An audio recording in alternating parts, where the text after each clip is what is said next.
Blood spattered across the rocks as the second bullet tore through the air. Jackson Griffin's knuckles whitened around his Winchester Model 1873 as 5 innocent lives, including a child, hung in the balance. His weathered finger tensed on the trigger as he drew in a slow breath, the silver metal of his dead lieutenant cold against his chest. The crosshairs settled on Victor Blackwood's heart. "One shot, one kill," his father's voice whispered from the grave. "Just like I taught you." But to understand how Jackson Griffin, a man who wanted nothing more than to be left alone, ended up in a shootout that would forever change the Montana Territory, we need to go back to where it all began, just 72 hours earlier. Montana Territory, 1885. The kind of summer heat that made even the rattlesnakes seek shade. Jackson Griffin sat on the porch of his ranch house, coffee cooling beside him as he cleaned his Winchester. The silver lieutenant's medal hung from a leather cord around his neck, a daily reminder of his failure. At 45, his face was weathered like the Montana landscape, hard lines carved by sun and wind, eyes that had seen too much death. The nightmare had jolted him awake before dawn again. Always the same. Lieutenant Dawson calling for help at Gettysburg as Confederate soldiers surrounded their position. Jackson, pinned down by sniper fire, forced to watch his friend die. By the time the fighting stopped, Dawson and 12 other men were dead. Men Jackson had promised to bring home. "You could have saved us," Dawson's voice accused him nightly. He'd come to Montana to escape those ghosts, built this ranch with his bare hands. Just him, his Winchester 73, the gun that won the West, and Sergeant, his Appaloosa stallion named after the first man he'd watched die. The silver medal around his neck kept him honest about what he was running from. Jackson's ranch sat a good 5 miles from Dry Creek, and that's exactly how he liked it. The townsfolk called him the Ghost because he appeared and disappeared like one. Most had given up trying to draw him out. This particular morning, Jackson had risen before dawn, his sleep shattered by the nightmare, to track a mountain lion that had been picking off his calves. He located its trail with practiced ease, finding paw prints and scat that most men would miss. The tracks led him up to the ridge overlooking the eastern valley. He spotted the cat at 300 yards, an impossible distance for most men. Jackson controlled his breathing, measuring the slight crosswind, and accounted for bullet drop. One shot, clean through the heart, the cat crumpled without a sound. He field-dressed the mountain lion with the Bowie knife that had saved his life more times than he could count. By midday, he'd skinned the cat and was headed back to his ranch, the pelt tied to Sergeant's saddle. The first warning came when Buck, his blue-tick hound, started barking. Not his usual greeting bark, but the high-pitched alarm that meant danger. Jackson drew his Colt Peacemaker, the gun moving from holster to hand in one fluid motion that had become muscle memory during the war. What he found stopped his heart cold.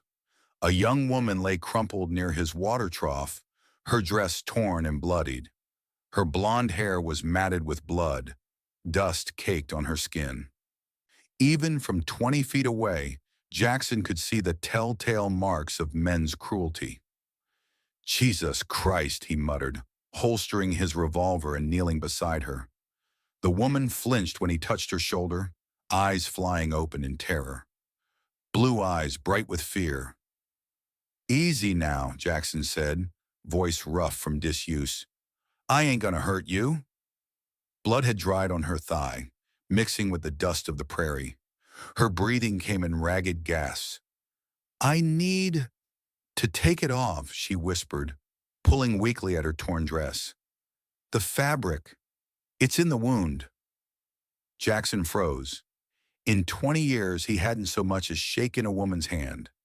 But the medic in him, the man who'd held dying soldiers together with nothing but bandages and whiskey, took over. "Come inside," he said, lifting her as gently as he would a wounded fawn. Inside his cabin, Jackson laid her on his bed. From his saddlebag, he retrieved the medical kit he'd carried since Gettysburg, instruments clean enough to perform surgery.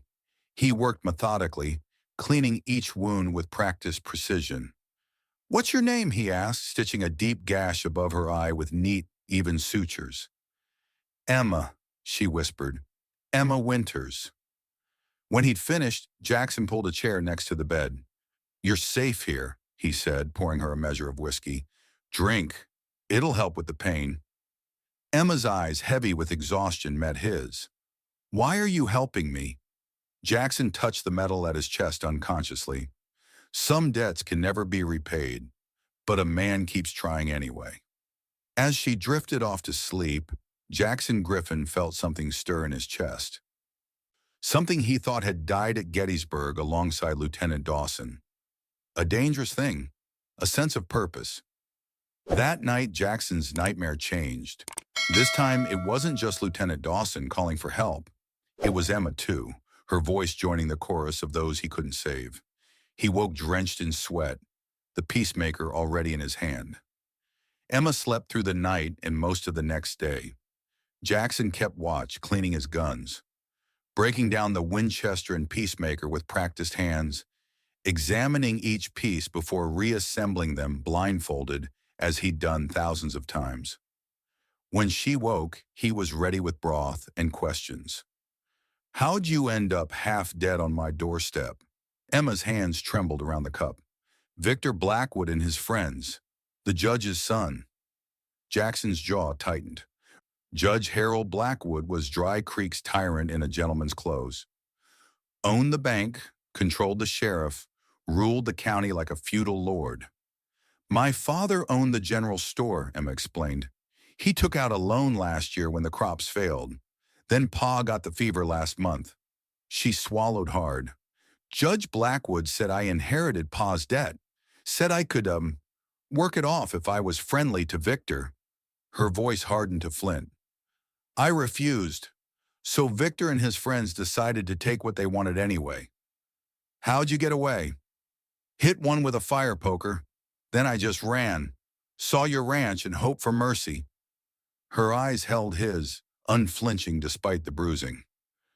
"Didn't expect to find it from the ghost of Dry Creek." Jackson's retort was cut short by Buck's warning bark.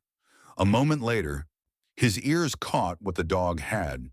Horses approaching, fast and heavy. "Upstairs," he told Emma, grabbing his Winchester. "Hide in the loft. No matter what you hear, don't make a sound." Jackson stepped onto his porch as 6 riders appeared. Victor Blackwood led them, flanked by the sheriff and 4 men with the dead-eyed look of hired killers. Victor's face was a handsome mask stretched over cruelty, a thin red scar running from his eye to his jaw, Emma's handiwork with the poker. "Griffin?" Victor called out, voice dripping with false civility. "Been a while." Jackson said nothing, just adjusted his grip on the Winchester. "Looking for a fugitive," the sheriff said, refusing to meet Jackson's eyes.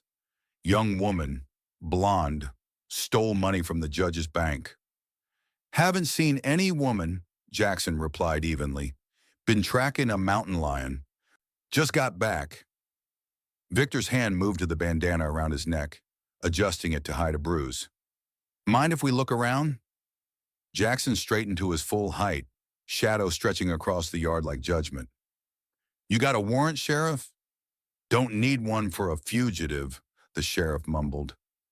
"Funny thing about Montana law," Jackson replied, voice cold as winter steel. "A man's land is his castle. Uninvited guests?" He raised the Winchester slightly. "They ain't welcome." For a long moment, the only sound was the wind whispering threats across the plains. Jackson could read the calculation in Victor's eyes, weighing the odds of 6 against 1. What Victor couldn't calculate was how little Jackson Griffin had left to lose. "We'll be back, old man," Victor finally said, turning his horse. "With more men." "I'll be counting on it," Jackson replied. Only when the riders disappeared did Jackson lower his rifle and return inside. Emma sat on the stairs clutching a wooden box. Jackson recognized it instantly. his keepsake box from the war. She'd found where he kept Dawson's letters. "They'll come back," she whispered. "Victor never gives up." "I know," Jackson said, taking the box gently and replacing the metal around his neck. Emma noticed the gesture. "Lieutenant Dawson, he was your friend?" Jackson's eyes darkened. "He was my responsibility." He poured 2 glasses of whiskey, handed one to Emma. 20 years ago, I watched good men die because I couldn't reach them in time. The metal felt heavier than usual. Been living with that ever since." Emma studied him, something shifting in her eyes. "What if we didn't wait for them to come back? What if we took the fight to them? How do you figure?" "The ledgers," Emma said, leaning forward, "in Blackwoods Bank. My father told me the judge keeps 2 sets of books. Every crooked deal, every fake loan, every property stolen, it's all written down." "Breaking into a bank is a hanging offense," Jackson said. "So is what they did to me," Emma replied, eyes hard. "If we get those ledgers to the federal marshal in Fort Benton, we can end this." Jackson stared into his glass, seeing not whiskey but blood. For 20 years he'd hidden from the world, from responsibility, from redemption. He touched the metal at his chest. Maybe some debts could be paid after all. "Old man Blackwood is too cheap to fix that back window at the bank," he said finally. "Always said no one would be dumb enough to try." Emma smiled for the first time, a fierce, wounded thing. "Guess he never met us." The storm that night seemed to mirror Jackson's soul, violent and unpredictable after years of drought. He spent the evening teaching Emma how to shoot. "Never pull a gun unless you're ready to use it," he said, placing the Remington Derringer in her hands, small enough to conceal, powerful enough to kill. "And never point it at anything you don't intend to destroy." He showed her how to stand, how to breathe, how to squeeze rather than pull the trigger.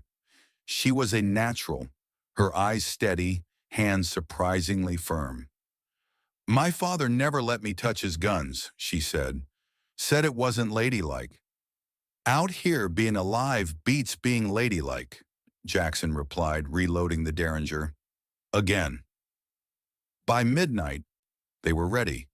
The rain provided cover as they approached Dry Creek, the town sleeping under the storm's assault. They left their horses hitched at the livery and moved through shadows to the bank.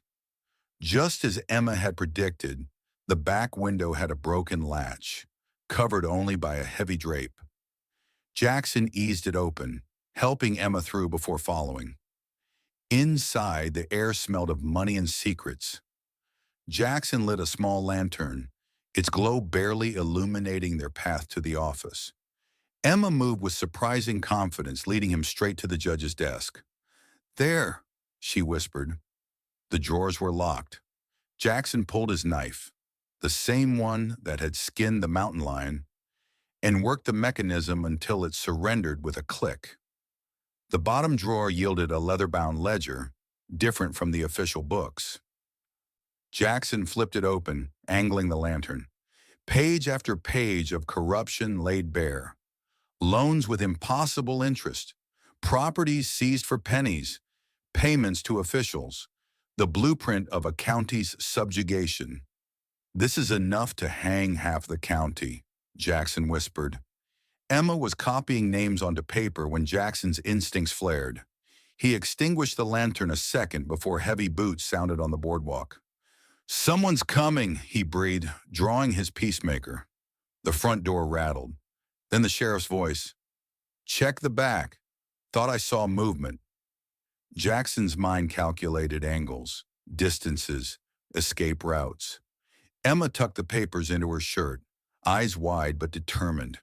They were halfway to the window when the back door swung open. A lantern beam caught them like guilty spirits. "Well, well," Victor drawled. Revolver already drawn, the scar on his face livid in the lamplight. "Looks like we caught ourselves a thief and her pet ghost." 3 men all armed, Victor and the sheriff blocking the back, a third man at the front. No clean way out. "Put the gun down, Griffin," the sheriff ordered. Jackson assessed the distances with a soldier's precision. Victor 20 feet, Sheriff 15, third man in shadow. "You boys picked the wrong night for this," Jackson said, voice steady despite the death waiting in the room. Victor's smile widened. "Oh, I think we picked exactly the—" Jackson fired at the oil lamp hanging beside the sheriff, plunging the room into darkness as burning oil sprayed across the floor. Emma screamed, not in fear, but as a signal they'd planned. Jackson grabbed her arm, pulling her toward the window as gunfire erupted. The third man by the front door went down with Emma's Derringer bullet in his shoulder, her first shot in anger but not in panic. Jackson fired twice more, heard a grunt of pain, then boosted Emma through the window before diving through himself. As they ran for their horses, the bank erupted in flames, an unintended consequence that would become part of their legend. By the time they reached the livery, fire bells were ringing throughout Dry Creek. "Did you get everything?" Jackson asked as they mounted. Emma patted her shirt, nodding. The rain had washed the soot from her face, revealing a woman transformed, no longer a victim, but a force of nature. Every damn name. They rode hard for Fort Benton, 60 miles northeast. If luck was with them, and luck had never been Jackson Griffin's friend, they could reach it by midday. The storm cleared by dawn, leaving the world washed clean. That's when Jackson spotted the dust cloud behind them, riders at least 5 gaining ground. Jackson scanned the terrain with a scout's eye. "There," he pointed to a rocky outcropping. "Defensible position, high ground." Emma looked at him, understanding in her eyes. "You don't have to do this. Take the papers, ride for Fort Benton." Jackson touched the metal at his chest. 20 years ago, I couldn't save my men, not making the same mistake twice." They reached the outcropping and prepared for battle. Jackson positioned Emma behind the largest boulder, Winchester at the ready. He removed the lieutenant's medal, pressing it into her palm. "If this goes bad," he said quietly, "you ride for Fort Benton. Don't stop for anything." The riders appeared below. Victor, the sheriff with a bandaged leg, and 3 gunmen, all armed for murder. "Griffin," Victor called, a bandage covering his burned face. "Just want the girl and those papers. Then maybe I'll kill you quick." Jackson's reply was a single rifle shot that knocked Victor's hat off. "Next one goes through your skull, boy." What followed was the kind of firefight that would be recounted for generations. Victor's men spread out, working their way up the slope. Jackson picked his shots with surgical precision. One gunman went down clutching his knee. The sheriff took another bullet that put him out of the fight permanently. But Victor and the remaining men kept coming. A bullet grazed Jackson's shoulder. Another shattered the rock by his head. He was pinned down, ammunition running low. That's when they heard it, a rider approaching from the east. Jackson's heart sank, thinking Blackwood had sent reinforcements. Instead, an old man on a mule appeared, a shotgun across his lap. "Mr. Watson?" Emma called in disbelief. Old Ben Watson, the shopkeeper whose land Blackwood had stolen 3 years ago, nodded grimly. "Figured you folks could use another gun." He leveled his shotgun at the nearest attacker. "This is for my farm, you sons of bitches." The blast caught the gunman in the chest, dropping him instantly. Victor, seeing his advantage disappearing, charged uphill in desperation. Jackson stepped out from cover, Winchester raised. Their eyes met across 30 feet of Montana dirt, predator and prey, though neither was sure which was which. This was the moment that had begun the story. Emma's warning scream as the last gunman took aim at Jackson from the flank, the bullet tearing past his ear. Jackson Griffin squinted through his rifle sight, Lieutenant Dawson's voice finally silent after 20 years. His finger tensed as he drew in a slow breath. One shot, clean through the heart, just like his father had taught him.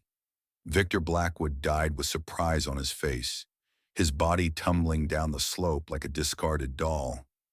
The silence that followed seemed holy somehow, broken only by the wind through the pines and Emma returning the medal to Jackson's hand. "Is it over?" she asked. Jackson looked at the bodies scattered across the hillside, at the blood soaking into the Montana earth. "Not yet, but it will be." 3 days later, Judge Blackwood watched from his mansion as federal marshals rode into Dry Creek, 6 of them, led by a hard-faced man with a star on his chest. Behind them rode Jackson Griffin, Emma Winters, and old Ben Watson. The judge tried to flee through his back door, only to find Jackson waiting, Winchester in hand. "Going somewhere, Your Honor?" Jackson asked, voice quiet. "Court's in session." By sundown, Blackwood, his surviving conspirators, and half the businessmen in Dry Creek were in chains. The evidence in the ledger, combined with Emma's testimony and the supporting statements of a dozen farmers finally willing to speak, was damning. A week later, Emma stood in front of her father's general store, now legally returned to her. Jackson rode up, looking different somehow. The ghosts in his eyes had quieted. "Store looks good," he said, dismounting. Emma smiled. "I'm turning half of it into a shelter for women with nowhere to go." She studied his face. "You look different without the weight of the dead on you." Jackson nodded. For the first time in 20 years, he'd slept without nightmares. "What now?" Emma asked. "Back to being the ghost of Dry Creek?" Jackson looked down the street at the town reborn.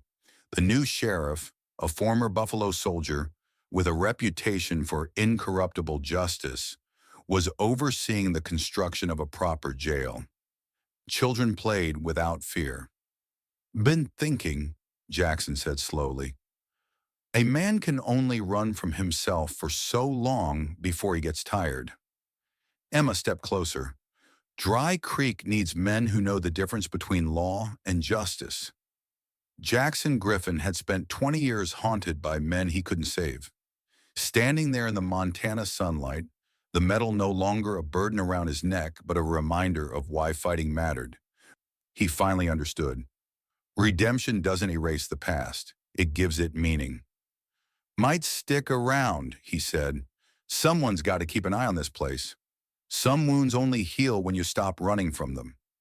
In Dry Creek, Montana, a ghost became a man again by facing the thing he feared most. Not death, but living with purpose. And so the legend of Jackson Griffin, the man who brought down the most powerful family in Montana territory, was born. But that, friends, is just the beginning of his story. So I ask you, if you were Jackson Griffin, would you have stood and fought alone against impossible odds? Or would you have kept running from the ghosts of your past? Leave a comment below and let me know where you're watching from. Next week, we'll return to Dry Creek as Jackson faces his greatest challenge yet, when the notorious Spencer gang rides into town, bringing with them a face from Jackson's past that will change everything.